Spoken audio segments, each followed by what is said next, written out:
What's up, y'all? In this episode of Through Jeremiah's Eyes, we're in South Africa today, relocating some wildebeest because there was some poaching going on the reserve. And when I tell you this was a crazy workout, like, I cannot explain that enough. But essentially, we were divided into two groups. There was one team that would be doing the triage, so giving the vaccines, making sure that the wildebeest have all the things that they need from extra vitamins, as well as medications for the new places they're going to be going to, as well as the other team, which I was on majority of the time, which was actually going and retrieving the wildebeest and finding them after they were darted by the helicopters.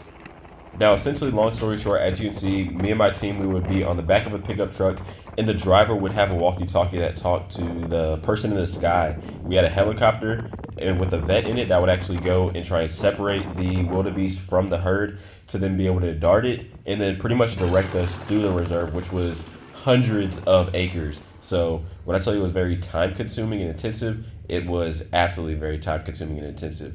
But at the end of the day, it was also a very rewarding experience. The adrenaline was through the roof. The teamwork that we exhibited was also insane. So I was really appreciative of the opportunity as well. Because in South Africa, there's a lot of poaching going on, and that includes within the antelope species as well. So we were having to relocate them. And then, as a follow up to that actual endeavor with all the wildebeest, we also joined this guy on his reserve where he raises and breeds different antelope species.